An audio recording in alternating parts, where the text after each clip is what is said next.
বন্ধুরা, নিউ ইয়র্কের এই দিনটি ইতিহাসের পাতায় চিরকাল স্মরণীয় হয়ে থাকবে। জাতিসংঘের সাধারণ পরিষদের বিশাল কক্ষটি ছিল পরিপূর্ণ, সর্বত্র ক্যামেরার ঝলকানি, এবং সকলেই অপেক্ষা করছিল কোন দেশের নেতা কি বক্তব্য রাখবেন তা দেখার জন্য। মঞ্চের পরিবেশ ছিল গম্ভীর, কিন্তু হঠাৎ এমন কিছু ঘটে যা উপস্থিত সকলকে হতবাক করে দেয়। জাতিসংঘের মতো বৃহত্তম মঞ্চটি হঠাৎ করে একটি রাজনৈতিক খেলার মাঠ হয়ে ওঠে। একদিকে ছিলেন তুরস্কের প্রতিনিধি, অন্যদিকে ছিলেন ভারতের পররাষ্ট্রমন্ত্রী ডক্টর এস জয়শঙ্কর, এবং তারপরে শুরু হয়ে যাওয়া এক বাকযুদ্ধ যা সমগ্র বিশ্বের দৃষ্টি আকর্ষণ করে। আসলে বন্ধুরা, বেশ কিছুদিন ধরেই আলোচনা চলছে ভারতকে জাতিসংঘের নিরাপত্তা পরিষদে স্থায়ী সদস্য করা নিয়ে। ভারত বিশ্বের বৃহত্তম গণতন্ত্র এবং দ্রুত বর্ধনশীল অর্থনীতি, মহাকাশ থেকে প্রতিরক্ষা পর্যন্ত প্রতিটি ক্ষেত্রেই ভারত তার শক্তি প্রমাণ করেছে।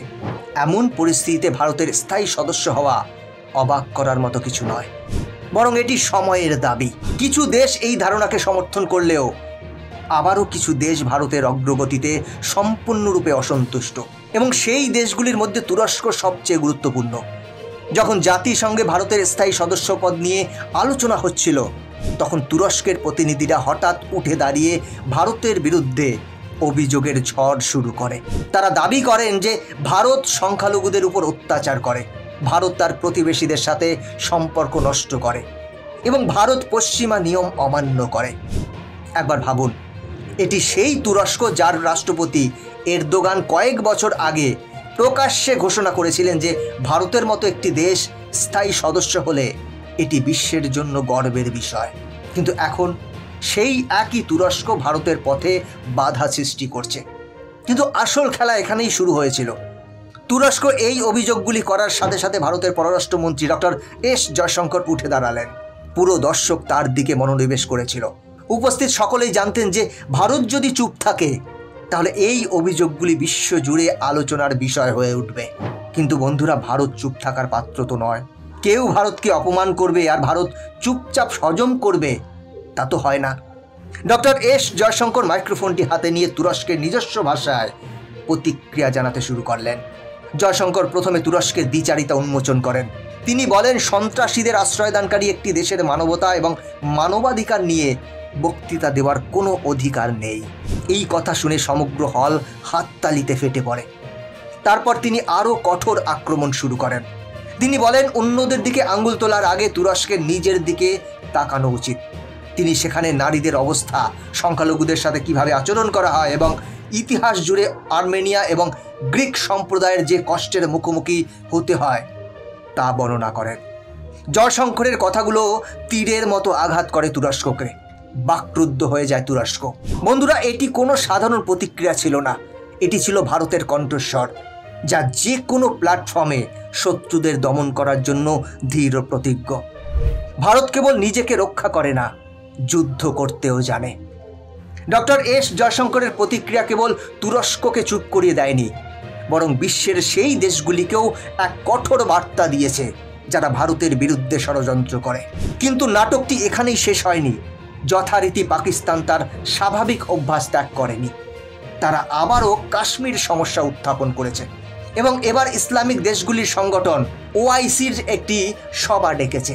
এতে পাকিস্তান, তুরস্ক, আজারবাইজান এবং সবচেয়ে গুরুত্বপূর্ণভাবে সৌদি আরব অন্তর্ভুক্ত ছিল।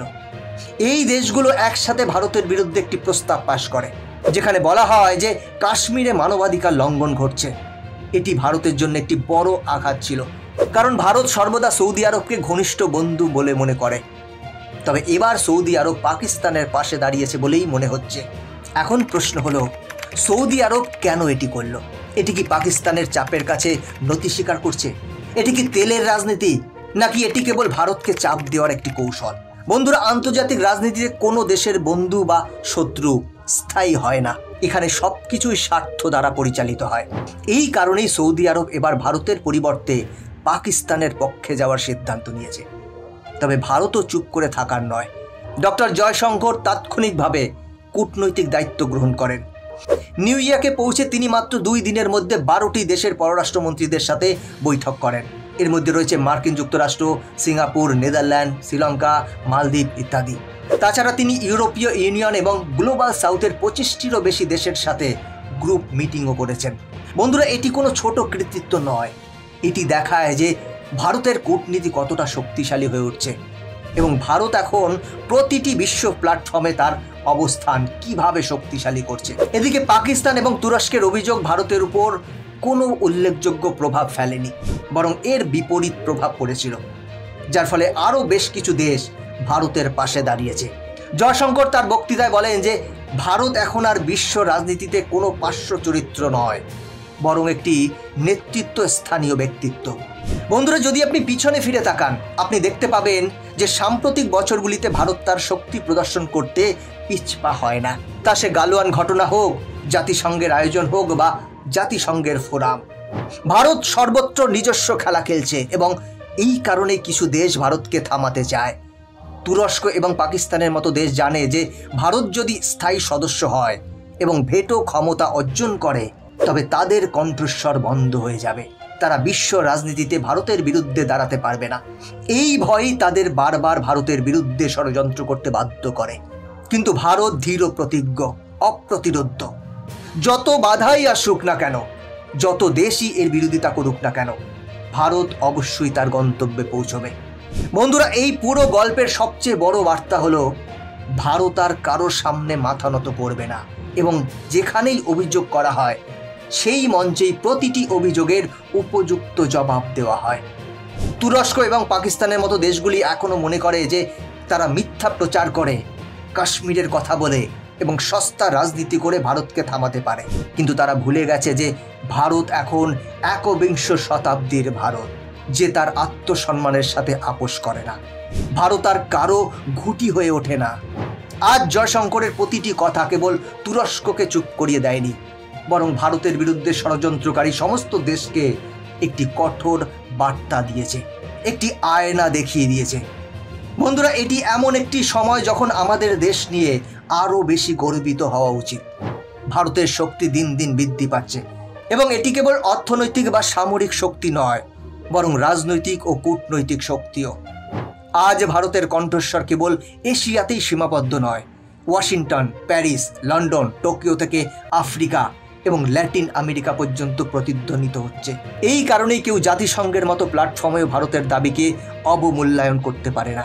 এবং সবচেয়ে গুরুত্বপূর্ণ বিষয়, আজ বিশ্বের প্রতিটি দেশ এটা বুঝতে পারে যে ভারতকে স্থায়ী সদস্যপদ প্রদানের অর্থ কেবল ভারতের শক্তি বৃদ্ধি করা নয়, বরং বিশ্বব্যাপী শান্তি, স্থিতিশীলতাকে শক্তিশালী করা। ভারত এমন একটি দেশ যা সর্বদা ন্যায় বিচার, শান্তি এবং সাম্যের পক্ষে কথা বলে।